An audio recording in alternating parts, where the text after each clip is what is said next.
আপনাদের ওখানে যারা বসছে তাদের সবাইকে আপনারা দুজন চেনেন? আসলে স্যার আমরা স্যার ওখানে যোগ্য যারা শিক্ষক শিক্ষিকা শিক্ষাকর্মী তারাই রয়েছে। আউটসাইডার কাদের বলা হচ্ছে স্যার তাদের আমরা চিনি। আর স্যার যিনি বলছেন যে পলিটিক্যাল পার্টির কেউ যদি এসে থাকে সেটা আমরা তো কাউকে ডাকি না। কেউ যদি স্যার আমাদের সঙ্গে সিম্প্যাথেটিক হয়ে ওখানে আসেন তার দায়িত্ব আমি নিতে পারি। আপনি বলুন, এই এই যে আপনারা তো বলছেন আপনারা যোগ্য শিক্ষক যারা আন্দোলন করছেন, হ্যাঁ? যারা আপনারা যোগ্য শিক্ষক তাদেরকে আইডেন্টিফাই করতে পেরেছেন আপনারা কি? স্যার যারা আমাদের ঠিক সঙ্গে আছে। আছে তাদেরকে আমরা চিনি। তা আপনাদের মধ্যে চারজন আছে, চার পাঁচজন আছে যারা এরম আইডেন্টিফাই করতে পারবে? হ্যাঁ, পারবে। আইডেন্টিফিকেশন স্যার ওই রোটেশনাল যেটা আপনি বলছেন সেটাকে আমরা করতে পারবো, তার বাইরে যদি কেউ এসে স্যার ক্যাওয়াস করে সেটার দায়িত্ব নিতে স্যার পারবো। যখন সেদিন ঠিক আছে, 10,000, আমরা তো সবাইকে স্যার 10,000 জনকে তো চিনে রাখা আমাদের পক্ষে সম্ভব না। এটা একটু দেখবেন আপনারা। দেখুন, কোনো জিনিস তো অ্যাবসলিউট হতে পারে না এইসব ক্ষেত্রে। আপনারাও 26,000 লোককে চিনতে পারবেন না, হ্যাঁ, এটা সম্ভব নয়। আমি ওই জন্য রিডিউস করে দিচ্ছি। আপনারা একটু নিজেরা একটু দায়িত্ব নিয়ে দেখবেন, আপনারা করুন, আপনাদের একটা প্রতি সবাই সিম্প্যাথি আছে, কিন্তু আইন শৃঙ্খলা অবনতি যাতে না হয় সেটাও আপনাদের দায়িত্বের মধ্যে পড়ে। আপনারা তো শিক্ষক, পরবর্তীকালে শিক্ষকতাই করতে যাবেন, শিক্ষকতা করে এসছেন আপনারা। এমন ব্যবহার করুন যাতে শিক্ষকদের স্যার সম্মান অবশ্যই পেয়ে। স্যার আজকে যে পজিশনে দাঁড়িয়ে আমাদের প্রতিবাদটাও করতে হচ্ছে। প্রতিবাদ করবেন, প্রতিবাদের জন্যই তো সভা করছেন, কিন্তু প্রতিবাদ মানে একটা জায়গায় আপনার করলেন তো 15-16 দিন ধরে আপনারা করলেন তো, হ্যাঁ, মামলা চলছে, সবকিছু হচ্ছে। আপনারা চিন্তা করুন যে আপনাদের কিন্তু ওই এমন কিছু করবেন না যাতে কোর্টকে বারবার ইন্টারফেয়ার করতে হয়। স্যার আমরা দেখুন, এত এত বড় একটা ক্রাউড, হ্যাঁ, তার দায়িত্ব আপনারা নিতে পারবেন না কেন? আপনারা তো কোনো অর্গানাইজ সংগঠন নয়, একটা পরিস্থিতির চাপে এক হয়েছেন সবাই, হ্যাঁ। এবার সবাইকে সবাই খুব গভীরভাবে চেনেন তাও নয়, তাদের ব্যাকগ্রাউন্ডও জানেন না। যা হয়েছে আপনাদের মামলা পরবর্তী এতে সম্পর্ক তৈরি হয়েছে একটা, হ্যাঁ। তো তাই জন্য বলছি, কে কি করে দিয়ে যাবে, কার ঘাড়ে এসে দোষ করে পুলিশকে পুলিশের মতো অ্যাক্ট করতে দিতে হবে।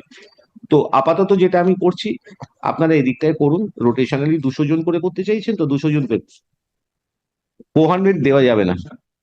400 করুন না, আপনারা 200 জন করে থাকুন না, আপনাদের তো আছেন 200 200 করে ঘুরিয়ে ঘুরিয়ে করুন না, আপনারা করবেন তো অনেক দিন ধরে। আর 200 বেশি না।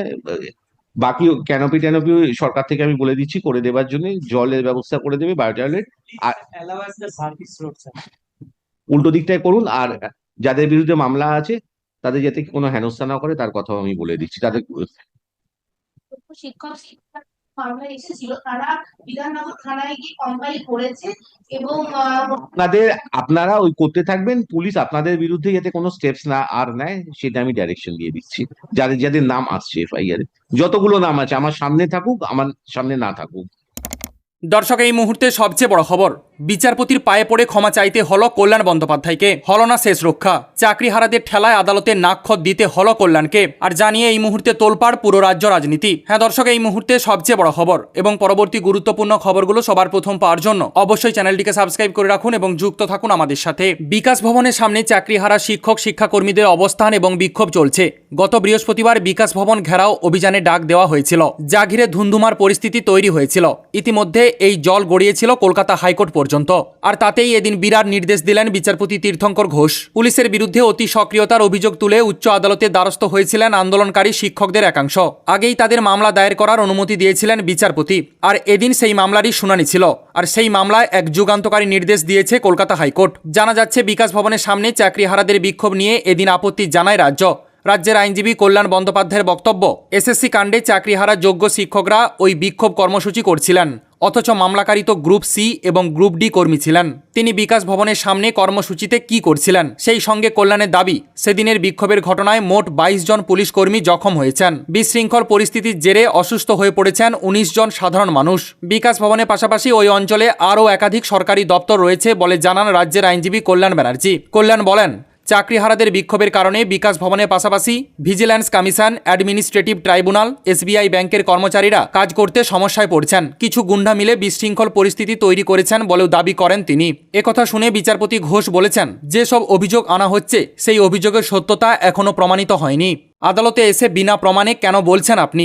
এরপর বিচারপতি কল্যাণকে আরও জানায়, যদি এই সব অভিযোগের সত্যতা প্রমাণিত না হয় তাহলে আদালতে এসে নাকখত করতে হবে রাজ্যকে, ক্ষমা চাইতে হবে রাজ্যবাসীর কাছে।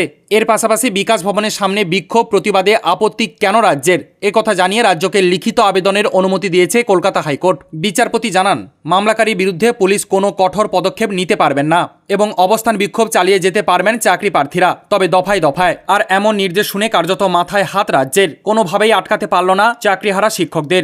এমন নির্দেশের পরই স্তম্ভিত পুরো এজলাস, থ খেয়ে গেল কল্যাণ ব্যানার্জি। তো দর্শক, এদিন কলকাতা হাইকোর্টে বিচারপতি তীর্থঙ্কর ঘোষের এমন নির্দেশকে আপনারা কেমন চোখে দেখছেন? আপনারা বিচারপতির এমন নির্দেশকে সমর্থন করছেন কিনা অবশ্যই কমেন্ট সেকশনে কমেন্ট বক্সে জানাবেন। আপাতত এতটাই। পরবর্তী গুরুত্বপূর্ণ খবরগুলো সবার প্রথম পাওয়ার জন্য অবশ্যই চ্যানেলটিকে সাবস্ক্রাইব করে রাখুন এবং যুক্ত থাকুন আমাদের সাথে।